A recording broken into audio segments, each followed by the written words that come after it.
Senseless fragments remain, waiting for me.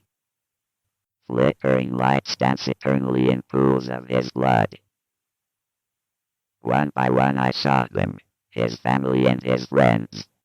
And then I saw him. I saw them all. Senseless fragments. Why, this is hell, nor am I out of it.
On the whole, outlaws come and outlaws go, but some of them refuse to die. Ma and me have been married now for 38 years. 54. What's that? 54? 54? You've been down the whiskey house for most of them.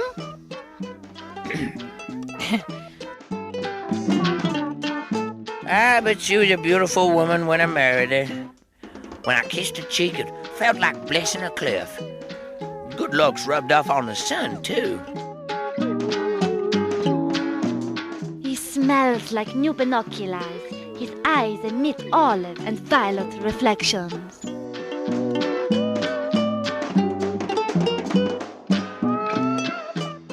That kid used to hang around me like a moth round a flame. Darn it, why did they do that? No wonder they haven't evolved. It was a bit of a runt, actually. Still, turned out better than some of his brothers. I taught him to learn from his mistakes, but only so he could make new ones. I made a mistake 39 years ago I learned from. What's that? If you'd been the doc like I told you, there wouldn't have been so many mistakes.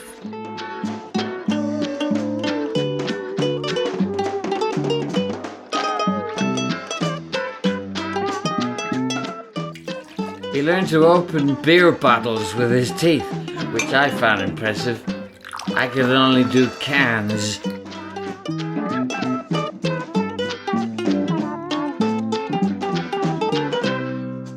Why is it that children think that they'll live forever and they kind of stop believing?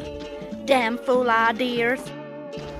What's that you say? I said damn fool ideas you put in those kids' heads.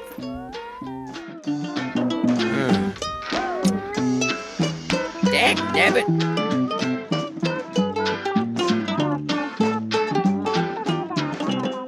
I really liked him. He was my brother, of course. Still, I used to think of him as my best friend. But even I never understood him. He even used a can opener on his nostrils to make him flare more. And action. How did I meet him? Well, I've been rustled, and I've been rustled, if you know what I cut. Oh. He could have been a hero. We knew that. Wouldn't have been enough.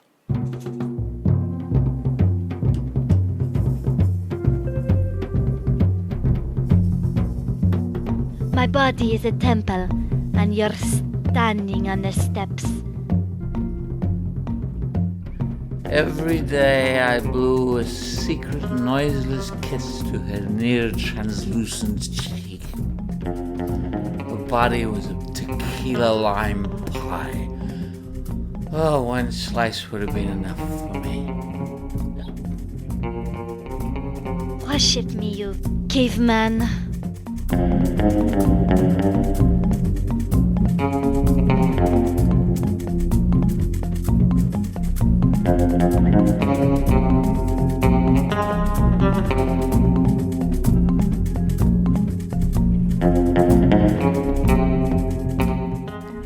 Now, there's a truism in law enforcement that we tend to see things in black and white. You know, wanted, dead or alive, that sort of thing. With him, though, it was always more black and gray.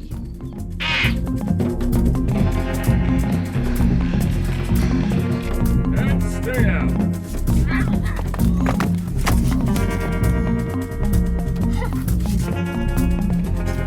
The only intoxicating fluids in my body, madam, are those it has synthesized of its own.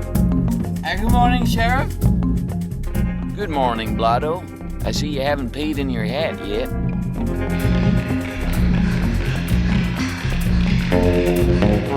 Fireflies dance in his eyes. He feasts on your fear like a skeleton's grin.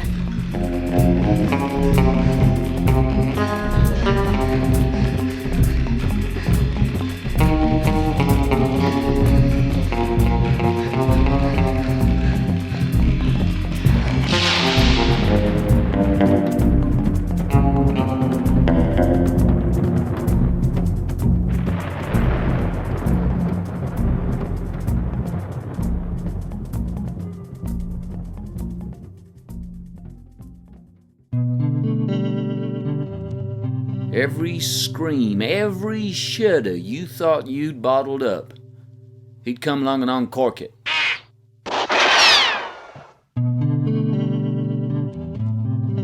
The other brothers, Mongo, Dingo, Punch, Blotto, just thought he was a weirdo.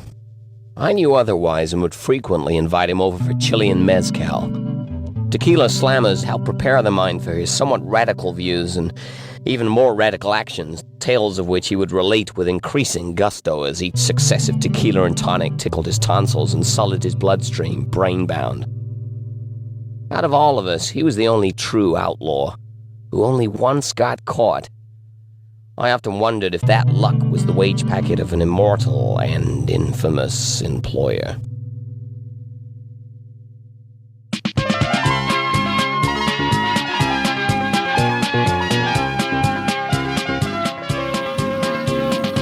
We are los hombres de mezcalina. We are desperados. No bandit meaner. Our draw is fast. No wits are sharp. No dagger blade is keener. And when we're done carousing, you best send in the cleaner. Arf! Arf! Arf!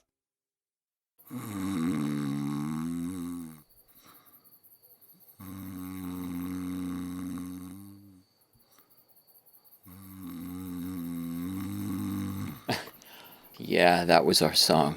Sheesh, those were the days. We really thought we would just go on like we'd last forever. Brothers united. My brothers, my people, get down on the street, oh, the church is crumbling, and here we are just stumbling. My brothers, my fraternity, we are waiting eternally. Cathedrals are falling, don't you hear me calling?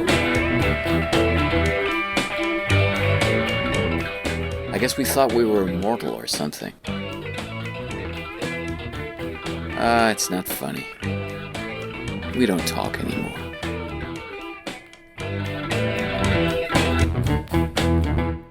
He was facing the firing squad when you was just a runt, Blotto. He was 17 years old. According to legend, he was whistling as 12 men fired at him for 6 minutes. Not a single bullet wound was found on his body. So, they led him back to his cell, where he remained in the company of a padre, whilst they decided upon his fate.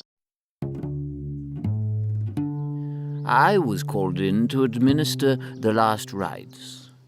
He said to me, "I'm glad my day of judgment has come before the rest of the world. My toes will curl as I watch you all die." I asked if there was anything he wanted. He just grinned as wide as his cigarillo was long and said, "Padre, you of all people should know I'm going to get everything I asked for." He knocked religion and God, which is unusual. Normally it's one or the other. Perhaps he was just jealous. I was sure we had him by the cojones, but I hadn't figured on the locals, believing they were holding a zombie. They were even more convinced when they saw him anderling across the border. So, we became pen pals. We saw him less and less, more on wanted posters than face-to-face. He'd be all over the country doing crazier and crazier things. Newspapers couldn't seem to write his name big enough. It reminded me of the time I shot a man in the pocket watch because I thought he was going for his pistol. There was coils and bits busting out all over, out of the watch as well. And that's what it was like. Just suddenly...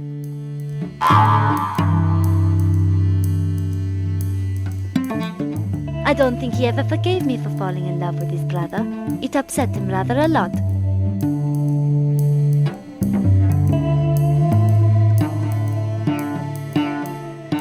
Good. I mean, what's a girl supposed to do, huh? For weeks I wait for him. In pouring rain I stand, waiting for the mail coach to bring news of him. I was a sad creature, took to kissing wanted posters for my loneliness. I know that girl was trouble the moment I set eyes on her. I said to myself, she better keep her hands off my boys, I said. What girl? That girl. Trouble had stolen his pants and given him back too tight in the crotch. I don't want to talk about it. I paid my debt to society, although I think I still owe the library a few bucks. She was 16. She was beautiful. And she was mine. Oh, actually, she was his. Well, 2 out of 3 ain't bad.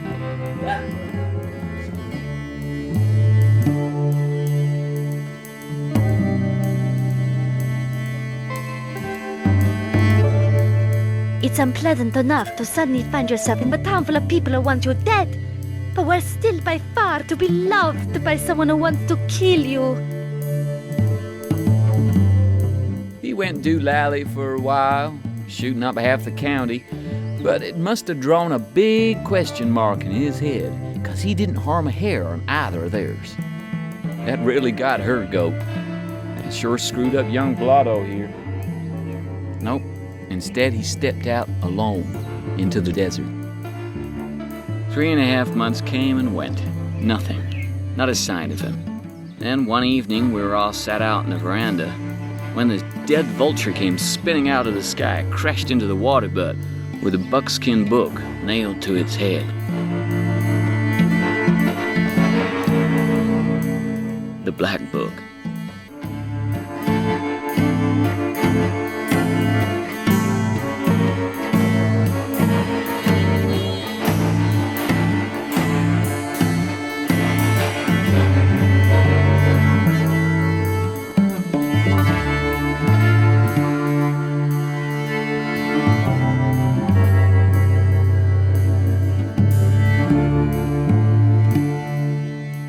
Such ideas he had, such arguments, at times with the conviction of a soul lost eternally, other times possibly redeemable.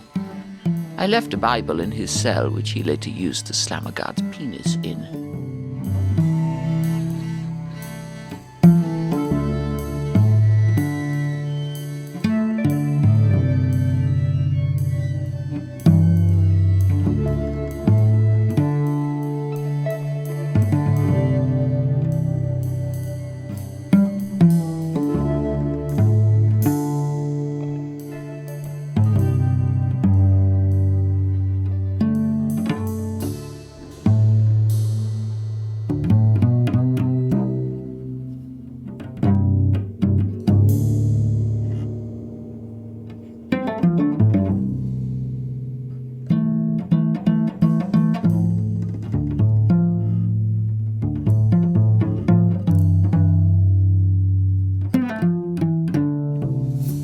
bandits and the Bible tend not to mix, you see. The Bible won't tell you how to lasso a steer or know where the next bullet's coming from, for example. Of course, it'll help your horse stand up if one of its legs is shorter than the others. Whoever's up there, they do nothing but play games with us. Snakes and ladders with our souls. Ludo with our lives. Mousetrap with mankind. God sits up there like a hyperactive 8-year-old, humming.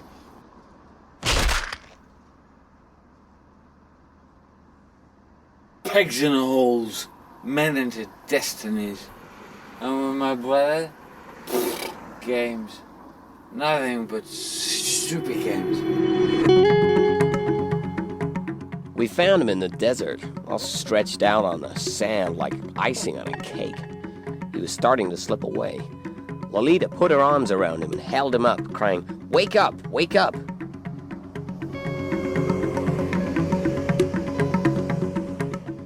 He opened his eyes, smiled, and rasped, "I am waking up.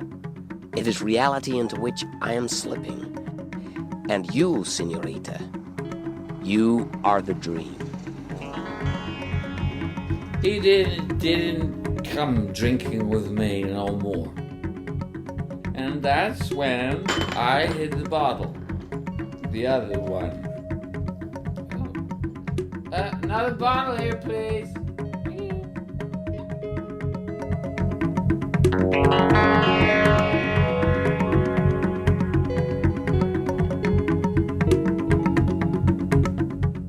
We all wanted him to lead the gang, but he spent all day and all night outside in the rain, head up like a turkey. "What are you looking at?" I asked him. "Broken television," he replied.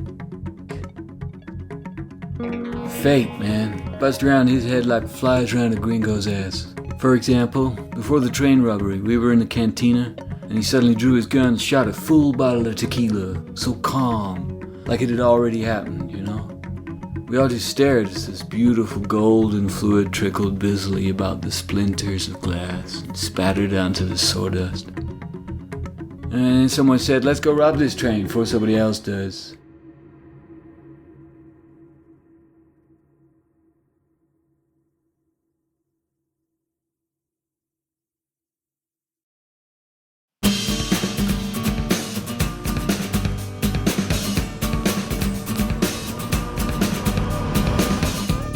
We were all living a dream when suddenly, blam, like a shot in the gut, we fell, face down in the dirt.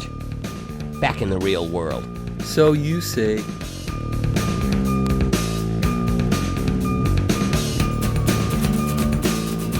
It was just like any other train robbery, except this was the big one. This would have set us up for life and then some. And it was all his plan, down to the tiniest detail. The aubergines, the ceramic bullfrogs, everything.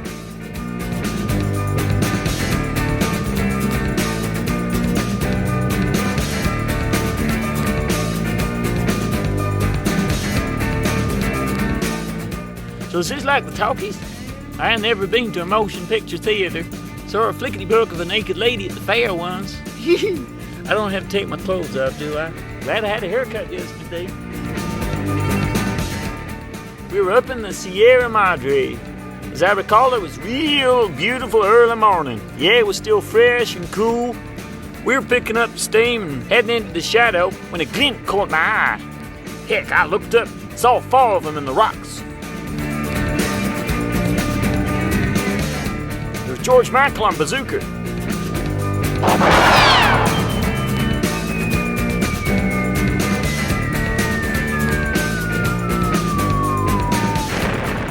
Now you have to remember that they called this the unrobbable train. Yes, sirree. We were thundering along. We just kept going in this impregnable creation when I heard the engineer call out in a terrible shriek, "There's leaves on the track!" Huh? What's that sound? What's going on? Holy macaroni, someone's making off with my train again. Oh, dang net, left my sandwiches on board and everything. I hate when people take the train. And Pancho fell asleep, man. Can you imagine? You're in the middle of a train robbery, there's guns blazing, 100 tons of iron bearing down on you, and you fall asleep. That's better than waking up, I guess. Okay, I admit it, Pancho's always falling asleep. It's what he does. It wouldn't have been a problem, man, if Gonzo hadn't insisted we bring him. Hey, we needed all the hands we could muster. It had all been worked out. If Mongo had been keeping an eye on him like he was supposed to, it wouldn't have happened. 1 second, man. I was distracted by this beautiful cloud for one measly second. Dingo should have been. Dingo was supposed to jump up into the engine and take care of the driver, but a wolf leapt out of nowhere and started snapping at his heels. Dingo tripped and started tumbling and hollering. The train kept rolling. It happened so quickly. I looked back at Pancho, and he was swaying right in front of the train. It looked like he was going to collapse on the track, like he was done for, man. When suddenly there's this flash, and my brother is standing right before the train with his arms stretched out wide, as if he truly believed he could stop it with sheer willpower. Far out.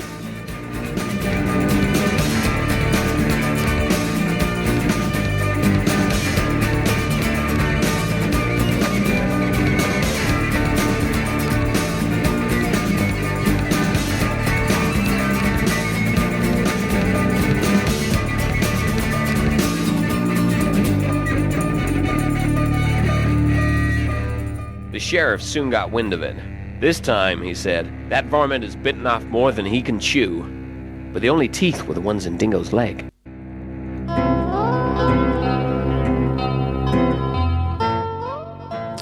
I was praying in my room when there was this enormous boom, made the floor tremble, and the crucifix fell off the wall.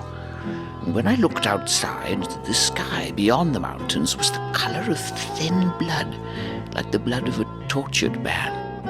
An hour later, a pounding on the door shook the whole church, as if Satan himself sought confession. Of course, I recognized them immediately. Los Hombres de Mescalina. Gonzo at front, carrying his brother, then Dingo carrying Poncho, and then Mongo carrying some more of the brother. I led them in and led them to the infirmary.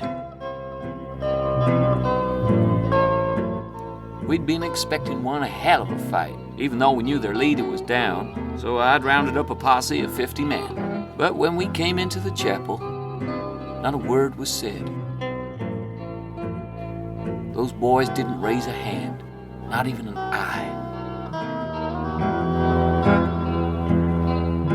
So the sheriff rode into town with a priest beside him, and all the boys bound up and in tow.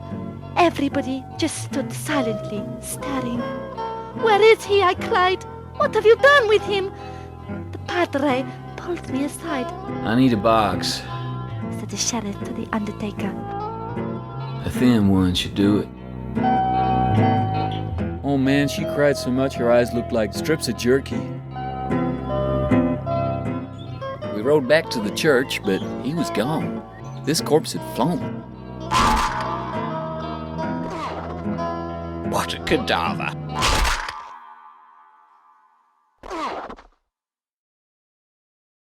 Yeah, they were gonna hang us the next morning, which was like, a bit of a downer, you know. Dingo, by this time, is just howling like a dog. At one point, we thought he was gonna dig us out, but he stopped when he found a bone. A human femur, I think. But in the middle of the night, we heard a scuffle outside and saw the flash of a boxing glove punch the jailer out. A rattle of keys on the door creaked slowly open. We peered out. There's got to be a joke there somewhere. Let's see now. How about... Now that's what I call a ghost of a chance. I'm aching inside.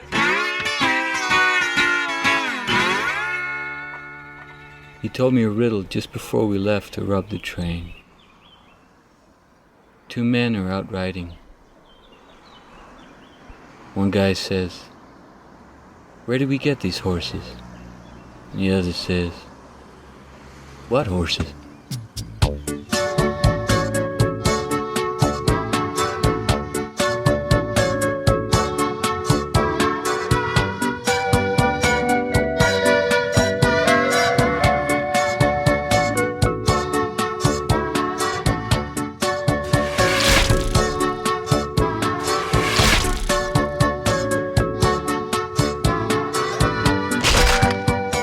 How do I know what it did to him? I can't read his mind. No one can. I was his woman, and I can't even write it. Those spectres of guilt, the demons of shame that haunt all men with any ego to speak of, didn't seem to trouble him.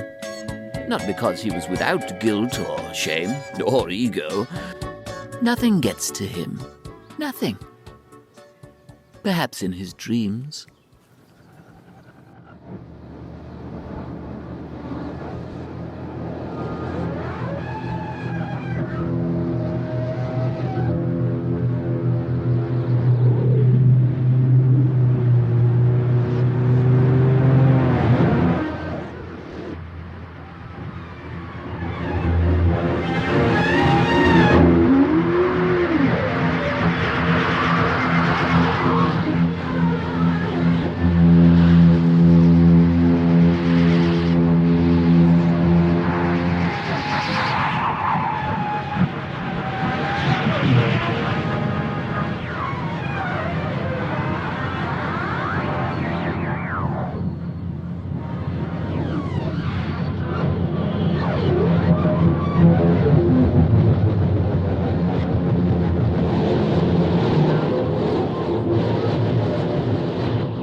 I wear a new shirt every day.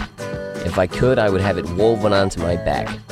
I know that the very fabric, no, the essence of the garment, the spirit of it, is mine, all mine, not haunted by the follies of the past, especially my past.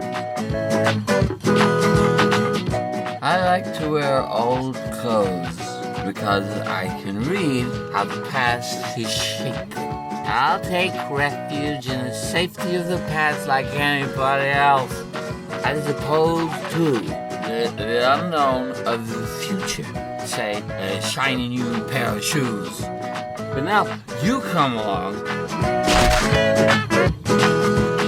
I guess having your arms cut off by a train can alter your outlook appendage-wise.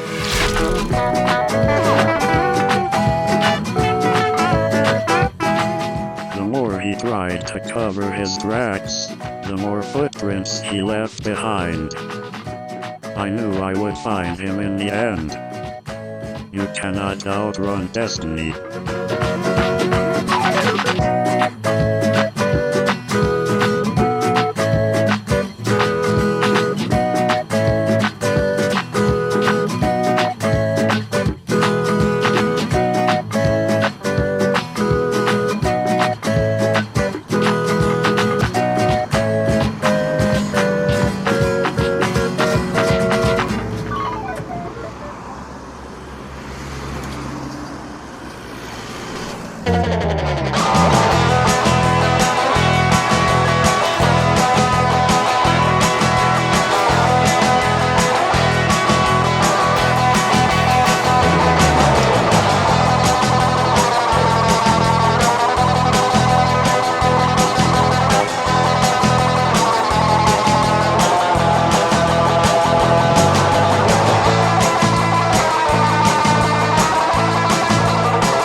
Every day his trail grew fresher.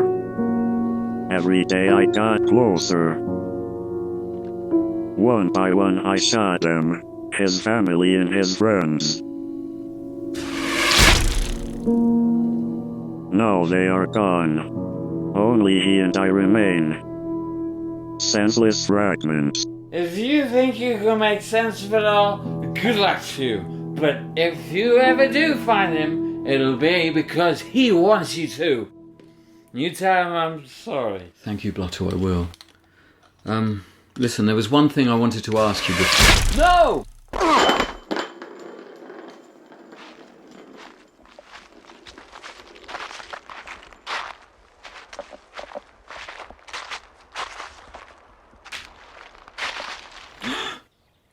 Shoelaces.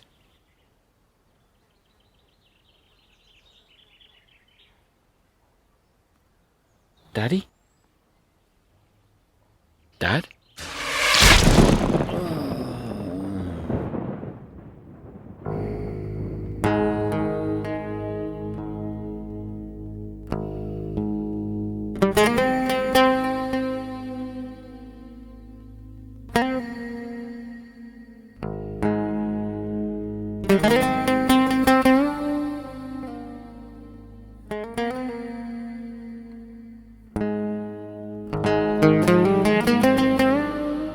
Oh, my head.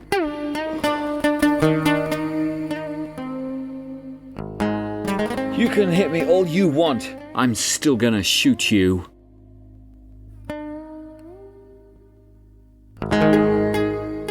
This? Huh. It's not a gun. It's a cine camera, loaded with cartridges of regret, tipped with bullets of guilt. Your guilt.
I knew it would all end in tears.